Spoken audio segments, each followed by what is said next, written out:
Visiting with Huell Howser is made possible through a generous grant from the Ralph M. Parsons Foundation. Well, hello everybody, I'm Huell Howser. Get ready for an adventure, and boy, this is going to be a good adventure too.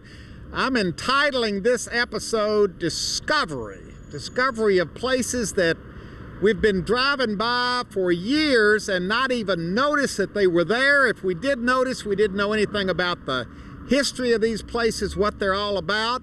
Well, today we have come to Culver City. We're right here at the intersection of Main and Culver. I'm standing with Julie Lugo-Serra, the city historian. Douglas Newton, Culver Hotel General Manager. Culver Hotel, and there's the Culver Hotel right there. Boy, it dominates Culver City. It dominates it today.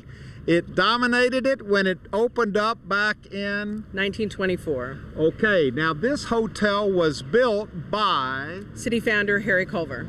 Harry Culver. So there was a Mr. Culver behind Culver City.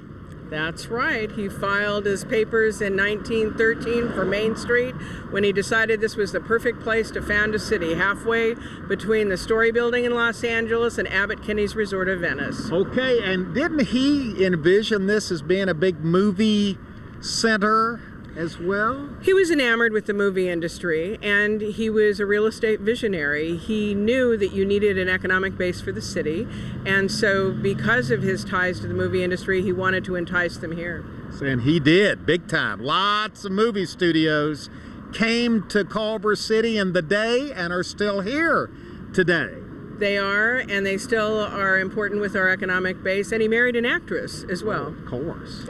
Now, this hotel, you're the general manager today. It has had its ups and downs over the years, hasn't it? Most definitely. Let's talk about the ups. When it opened up, it was up. When it opened up, people came from all around to see this skyscraper. It was a Flatiron building, and everyone was excited about it. So this was a skyscraper of sorts out in this part of Los Angeles. There wasn't anything like this out here. Nothing. There wasn't anything here from downtown to the ocean. Okay, now that's when it was during its up period. Yes.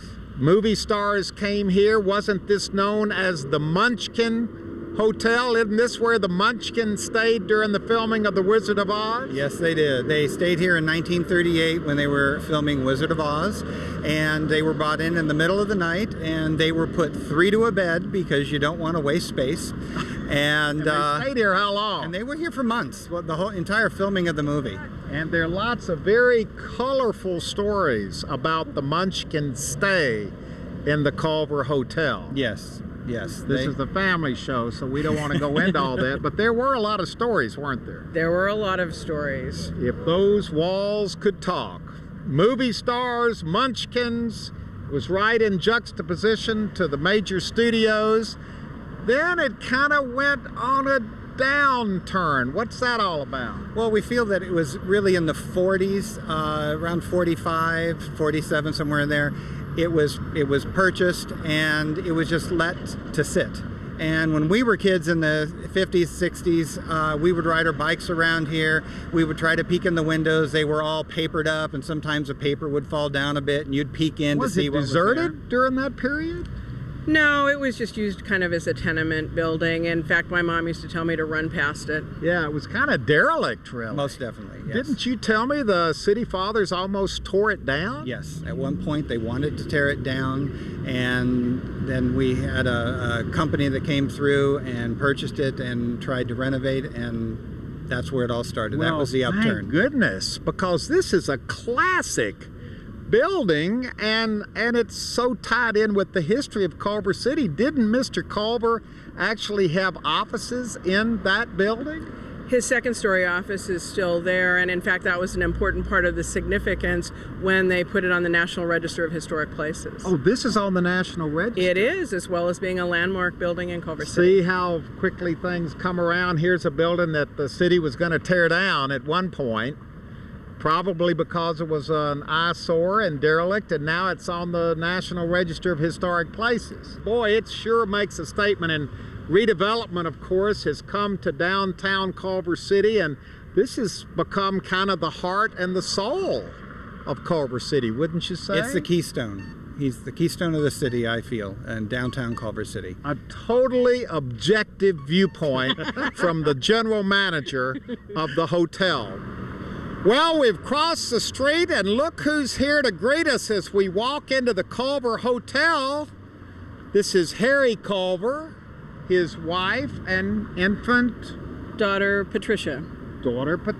He's reading a copy of the Culver City Call, and there on the front page it says, Harry Culver's dream becomes a reality. It's official. Culver City becomes a municipality on September the 20th, 1917. How many people walk by this every day and don't see it or don't know the significance of it? A lot do, but a lot sit down and read it. They read the paper. They read the paper because we actually found Harry Culver's speech from 1913 that he gave saying what he wanted to do in this area. Where is the speech? It's printed right inside on this. It's on the inside. People sit here and read that big old long. They sit down next to Harry. Every day there's people sitting. Families come in. Children sit on top of Harry, and Father reads them. They sit on top of Harry and read the Harry, and they sit on the bench, and everybody reads this. Wow. It's a great photo op.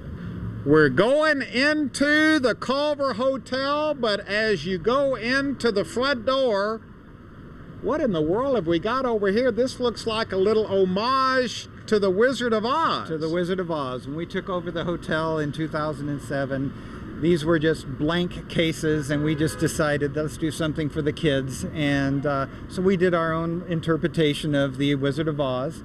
And we put the hotel over in the corner. Oh, look, there's the hotel because of the covered in glitter. Covered in glitter. And children every day. The parents are coming by here with their children. They're saying, did you remember about the Wizard of Oz? And they tell them the stories. Wow, and they probably tell them, this is where those wild munchkins stayed. Right, the munchkin party time. All right, let's go inside. This is a beautiful, beautiful entrance into the hotel. Oh, gosh. Thank you. Okay, we're inside the beautiful lobby of the historic Culver Hotel, and here to greet us, we just ran into you by accident not long ago, just a few minutes ago. You're part of what group here? This is the International Laurel and Hardy Appreciation Society, the Sons of the Desert. Oh boy, and you all meet here on a regular basis? Every Wednesday, because we can't meet at the Our Gang Cafe because they tore it down, part of Hal Roach Studios, which was right down the street. They were going to tear down this hotel as well. It would have been a terrible loss. Okay, we've kind of done a little bit of research. We got some great pictures here. First off, look at this one. Here's a picture of the hotel itself with the old cars. That was made almost back when it opened up, wasn't it? A few years after it was built in 1923. That's in the early 30s, this shot. And this is a shot of, this is great, of Laurel and Hardy right out in front of the Culver City Hotel. And if you turn around right over your right shoulder, you will see this paneling is still there. There were a lot of movies made in and around this old hotel. A great locations, because all of the studios were here and they needed exterior locations, and this was really the iconic symbol of Culver City, the Culver City Hotel. Boy, that was a surprise to meet that group, but I bet you have interesting people coming in and out of this hotel all the time. All the time, all the time. Last week we had an old silent film star that was a baby at the time when she first got into the movie. And stayed here in this hotel. Stayed here, came back. So a lot of people, a lot of actors stayed in this hotel when they were making movies across the street. Yes, this is the only place to stay. There wasn't any other hotels except Santa Monica and downtown Los Angeles But didn't you tell me that this hotel originally didn't have a lobby like this? Right. There were businesses down here in the lobby area. We have this lobby now. And there was a long hallway, and then there were businesses all along the side. Second floor was Harry's office and his real estate company.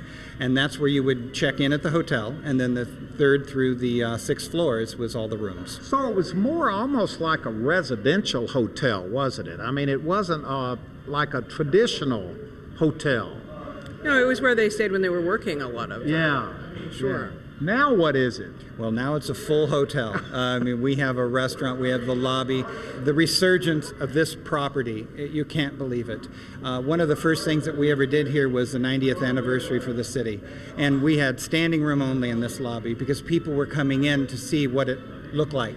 Because growing up here, many people had never seen the lobby, had never seen any part of the hotel. You know what? I haven't been here, but I've heard that on like Wednesday, Thursday, Friday nights, this lobby is standing room only. It's become quite the hot spot in Culver City. It has. It's just the center point of downtown Culver City. People just love coming in here. We have all ages that come in to listen to music. We have different music every night, and it's interesting the groups that you have. We have young and old combined on many of the nights, just enjoying the live music. Now, you and I have still got another stop because this has just been kind of a warm-up. Now we're going to go to the place in Culver City. I happened to see a little picture of it in a Culver City history book, and I couldn't believe it because I have lived in L.A. for over 30 years now. I had never heard of this building. I had never seen this building. I don't know anyone else who had, except for you. And you knew a little bit about it. I knew about it, yes. Some people, hardcore people in Culver City know about it, but we're getting ready to leave the lobby of the Culver Hotel and go to this wonderful, historic, and definitely off the radar building in Culver City. I guarantee you're going to be blown away by where we're going next. We have arrived at our secret discovery surprise location right here in Culver City on the corner of Overland and Culver Boulevard. This is a very busy intersection. Lots of cars go by here every day. Julie's here to greet us. You got here a few minutes before we did. You drive a little faster than we do. Not surprising. You're a local. I am. All right, now we're standing in front of what is called the Veterans Memorial Building. What is this building all about? The Veterans Memorial Building, Huell, is a complex that was built for community purposes. It has an auditorium that seats 2,000. It has community rooms. They have weddings here.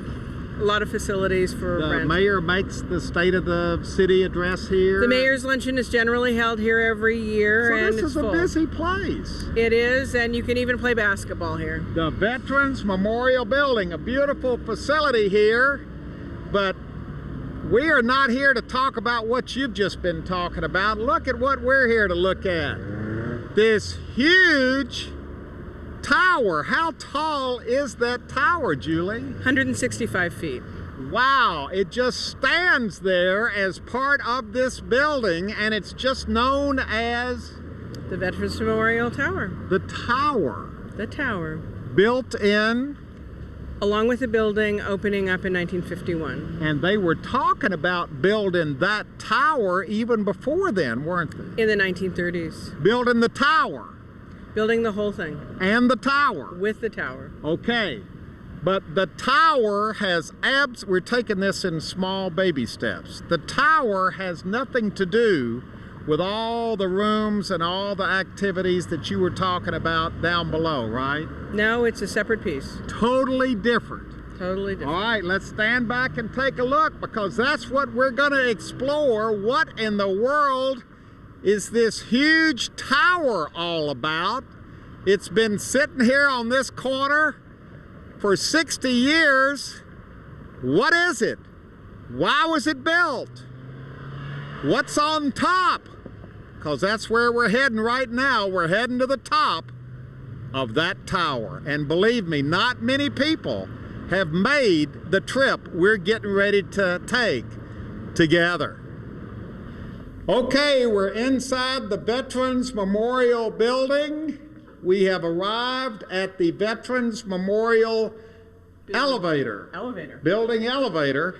Come on, Cameron. Come on over here. We got to kind of crowd in. Howdy, what's your name? Alberto. Nice to meet you, Alberto. When you shake hands, you take your hand off the stop button, don't you? Yeah. All right, here we go. Let's close the door.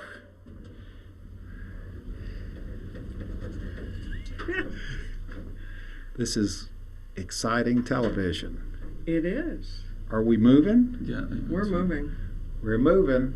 We're heading up to the top of the tower. Do you go up there a lot? No. Really? No. So this is a big deal. Yeah, the first time, in my first time. That you've ever been to the top? Yeah. Because that's the deal too. Not many people come to the top of this building. That's right. This is exciting. We're going to the top. Okay, we have arrived at the top of the tower. Thank you, Alberto. And it's kind of echoey in here. These windows are all closed up. They are. I haven't been up here in a long time. Boy, this. Now we're looking straight out west now. There's Santa Monica out here, right? That's Santa Monica, Playa del Rey. Right over here, there's Century City. There's Sony Pictures. Right over there. Here is Overland right here. This is the area that is now our senior center, which is quite a senior center, very well known throughout the country. Now we can give away, that's a perfect lead-in as to what this is all about and why it was built. Let's get the drama going here. What was this tower? What is this tower? Well, in the 1930s, basically, the city fathers, as well as people in the Chamber of Commerce, decided that what they really wanted was a movie museum and a park. So they were going to do a studio park. Since this is the Heart of Screenland, it seemed like a natural thing. In 1937, because there was so much irritation that Culver City never got credit for the movies, most things either said nothing or made in Hollywood. Right. So there was a bury the hatchet ceremony up in Hollywood, because the Culver City Chamber of Commerce was so irritated. On their stationery, they put Culver City, where Hollywood movies are made. Mm-hmm. So they decided to build this big Veterans Memorial Building and to include a museum and have a park that was studio related. Unfortunately, the plans were put off, probably because of the war. And then in the 1940s, they decided to start it again. In 1948, they floated a bond issue of $650,000 to put together the funds to build this as well as the adjacent swimming pool.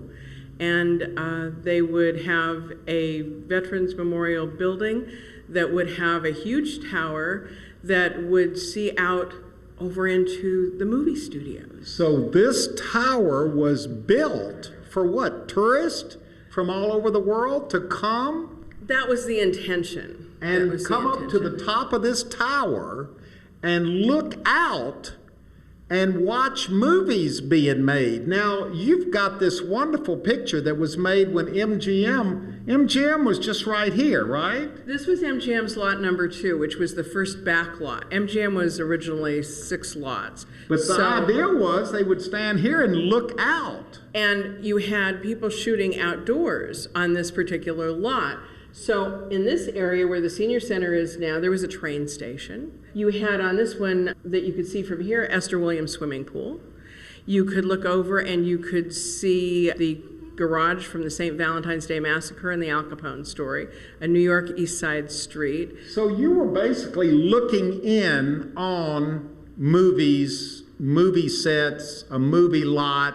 You might even, if you had binoculars, see some movie stars. Oh, for sure. You would come up here on top of this tower. So it was really a movie tower, a tourist tower. Absolutely. It was because everyone was enamored with the movies. And you could have seen Gene Kelly do the famous dance and singing in the rain right over on this lot. Yes. Did people pay to come up here? No. It was free. It was free. Did people come up here? People did come up here, but eventually, because it's so small, it really wasn't used that much. Well, what happened to it? Why is it vacant like this? Why are we the only people up here today? Well, I don't think that there's an interest to come up here so much because there isn't much to see anymore. The movie lots you can't really see very well.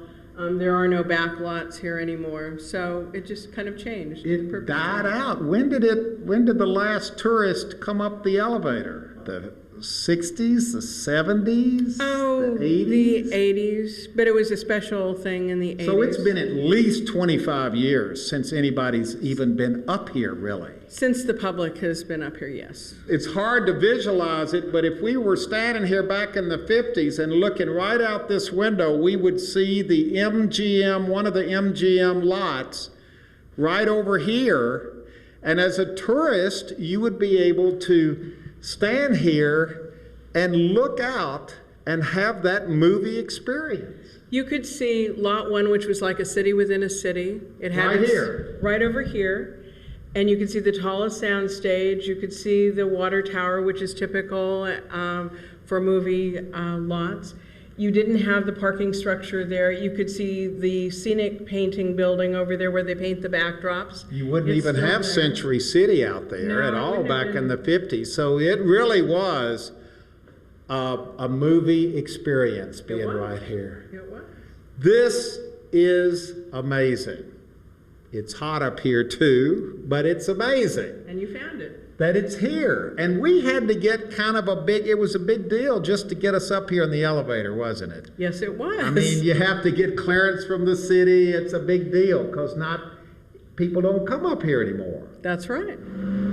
Okay, we've come back down from that tall, hot tower.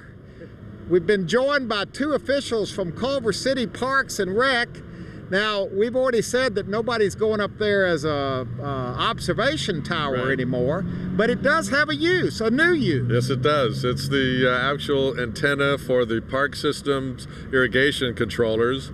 It receives weather station satellite signals that transmit out to all of our park controllers that control the watering Water schedule. all over the city. So you've got, those are what those two little sticks are up there. That's right. And why'd you put it up there? Because it's the tallest structure in Culver City. That's correct. It broadcasts down to all the parks below.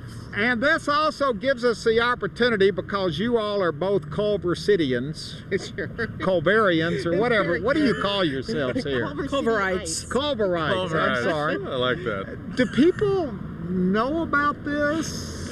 My grandkids, for one, every time they come to visit me at work, ask me first thing, Grandpa, can we go up the tower? So they do notice They it. They notice know what it. it is. Do people come in because your office is in this Right building. outside the door, Do yeah. people come in and ask All the your time. kids? All the time. Either they have been driving by for years and years and they've always wondered what it is and why it's there, or they were up there as kids and they remember when it was open, or they want to go up and have a glass of champagne on their honeymoon or anniversary. So wait a minute. People come in and want to go up and have a drink. Yeah, they do. They Do you let them up there? No, be it's- careful, because you're going to get a lot of phone calls. As a general rule, no, we don't. It's not open to the public, unfortunately. But there's a lot of nostalgia about this tower, isn't there? Yeah, there really is. It's an important place in Culver City. It's really a beacon. Okay, we're ending up our Culver City adventure inside the Veterans Memorial Building. Now, we just did a program about the tower, which is not open to the public. This is one of those places inside the building that is open to the public. It's the Culver City Archives and Resources Center. Actually, it's a museum. Yes, it's like a museum because, like most museums, there's more secrets that you can't see than you can see, but we've got some great things on display right now. And these things that are on display make this unique as far as museums go. I mean, it's got a lot of wonderful historical artifact in here dating back to the studio days, but it's also got these amazing costumes. And tell us a little bit about what this is all about. How did they get here? Well, it's an interesting story. There was, well, as you know, MGM finally closed its doors and had this huge series of auctions where people came in and bought up wonderful props and costumes, and 65 of the costumes were finally donated to the city of Culver City, and the Culver City Historical Society are the caretakers of those costumes. So these costumes are all from MGM. Yes. Let's take a look over here. And these are on rotating They're not, I mean, obviously you don't have the room here for all 65 of them to be displayed at one time, so you kind of rotate them around. We change them out. And MGM was famous for its musicals, and here is a delightful costume from The Kissing Bandit, which starred Frank Sinatra. It was in 1948. It was designed by Walter Plunkett, who also designed Gone with the Wind. So this means a lot to costume people when they see this. Oh, yes. Look at this little thing over here. This is great. This is great fun. This is worn by Doris Day in Billy Rose's Jumbo from 1962. Doris Day fit into that little thing? That's we have to use a child's form because women were so small then, and I think it wasn't just that they were very slim. They didn't work out like women do today. So I didn't know Doris Day was that small ever. Now this is interesting right here. Well, this is one of my favorites. This is Gene Kelly's jacket from Take Me Out to the Ball Game. And being a costume historian, I really love the fact that it's not just printed. I don't know if you can see that, but this is a raised yarn. I don't want to touch it because it's a museum quality piece. I know, but it is beautiful. And see how they match up the stripes here? See, these are collector's pieces. Oh, these are beautiful pieces and in very good condition. So we're very lucky to have these. Not everything is on display. Some things, you brought out some of the secret boxed up stuff. They're all stored in archival storage and in our acid-free tissue. What is this? It's a beautiful gown that was worn by Virginia Gray. Is this the picture of? That's the picture of Virginia Gray in Broadway Serenade. Oh, look. It's all gold lame with these wonderful quilted puffed sleeves. Oh, you ought to bring this out. But you know what? I bet you if we looked at your other 62 things, I'd say the same thing about each one of them. You would. Wow, this is so wonderful. I'm so glad we're putting this in the program because we want to encourage people to come by this little room in this wonderful building. They can see the tower.